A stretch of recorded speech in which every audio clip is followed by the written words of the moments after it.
Srikanth web tech. ఎవరైనా మన ఛానల్ని ఫస్ట్ టైం విజిట్ చేస్తుంటే ప్లీజ్ సబ్స్క్రైబ్ ఫర్ ఇట్. మనకు సిఎస్ఎస్లో లాస్ట్ క్లాస్లో మనము మార్జిన్స్ గురించి డిస్కస్ చేశాం కదా. Margin top, left, right, bottom గురించి. ఈ యొక్క టాపిక్లో మనము సిఎస్ఎస్లో చాలా ఇంపార్టెంట్ టాపిక్ అయినటువంటి బాక్స్ మోడల్ గురించి నేర్చుకోబోతున్నాం. ఓకేనా? థియరిటికల్గా ఎక్స్ప్లెయిన్ చేసేటువంటి ప్రయత్నం చేస్తాను ఈ యొక్క వీడియోలో.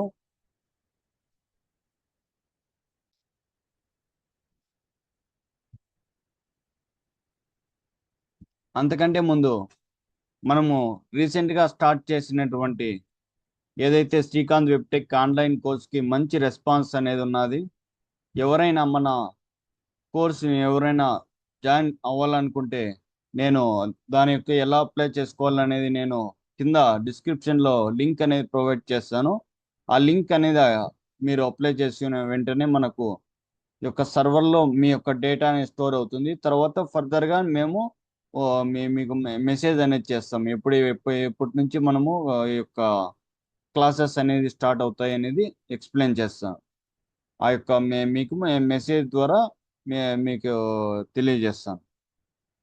Okay, coming to the today's topic, box model. జనరల్గా మనకు బాక్స్ మోడల్లో ఒక పెయింట్ ఇది తీసుకొని ఎక్స్ప్లెయిన్ చేస్తాను. చూడండి, ఇక్కడ జనరల్గా చూడండి.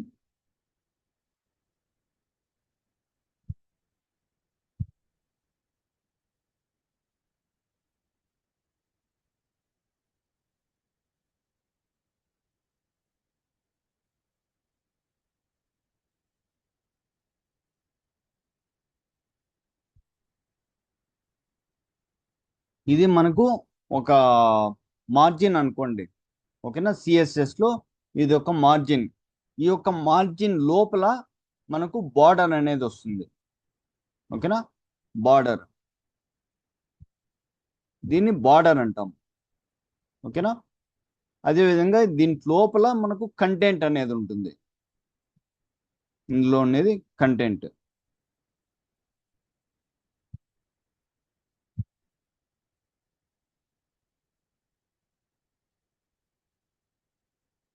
ఇక్కడ ఉండేది కంటెంట్.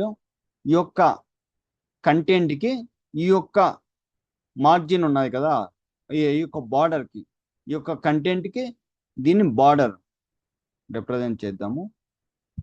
దీన్ని బార్డర్.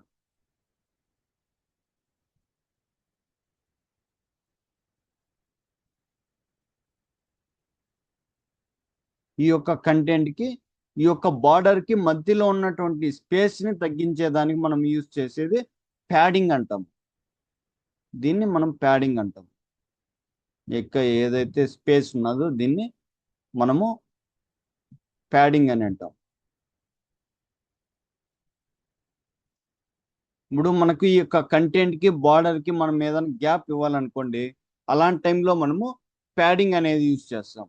ఓవరాల్గా మనకు ఇక్కడ మార్జిన్ అనేది ఉంటుంది.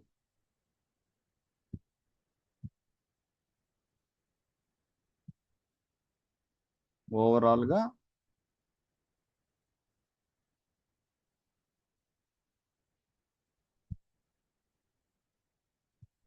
మార్జిన్ చూడండి. ఈ యొక్క కంటెంట్, దీన్ని ప్యాడింగ్. ఓకేనా? ఈ యొక్క కంటెంట్కి బార్డర్కి మధ్యలో స్పేస్ ఇవ్వాలనుకోండి, అలాంటి టైంలో మనం ప్యాడింగ్ అనేది అప్లై చేస్తాం. అదేవిధంగా బార్డరు మనకు మార్జిన్కి కంటెంట్కి కూడా మనము స్పేస్ అనేది ఇవ్వాలనుకోండి, అప్పుడు కూడా మనము ప్యాడింగ్ అనేది యూజ్ చేస్తాం. ఇది సింపుల్గా నేను థియరిటికల్గా నేను W3 స్కూల్స్ తీసుకొని ఎక్స్ప్లెయిన్ చేస్తాను. చూడండి, W3 స్కూల్స్లో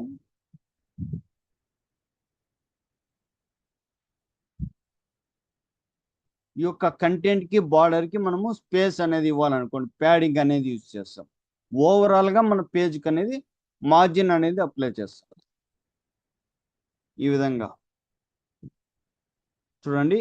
ఈ యొక్క దీంట్లో ఇది ఒక టెక్స్ట్. ఓకేనా? దీన్ని కంటెంట్ అంటాం. ఈ యొక్క కంటెంట్కి దీన్ని బార్డర్ అంటాం. ఈ యొక్క బార్డర్కి స్పేస్ని ఇచ్చేదానికోసం ప్యాడింగ్ అనేది యూజ్ చేస్తాం. ఈ ప్యాడింగ్ చూడండి, ఇప్పుడు 50 పిక్సెల్ ఉంది కదా, నేను డిక్రీజ్ చేశాను, 30 పిక్సెల్కి డిక్రీజ్ చేసి రన్ చేశాను అనుకోండి, చూడండి ఈ యొక్క స్పేస్ అనేది తగ్గింది. అదే 30 కాకుండా 20 పిక్సెల్ అని ఇచ్చాను అనుకోండి, ఇంకా చూడండి క్లియర్గా అబ్జర్వ్ చేయండి, చూడండి స్పేస్ అనేది తగ్గుతా ఉంది. ఓవరాల్గా కలిపి మనకు మార్జిన్ అనేది ఉంటుంది. ఇది థియరిటికల్గా. నేను నెక్స్ట్ వీడియోలో దీనికి ప్రాబ్లమాటిక్గా ఏ విధంగా చేస్తాము అనేది కోడ్ అనేది ఎక్స్ప్లెయిన్ చేస్తాను.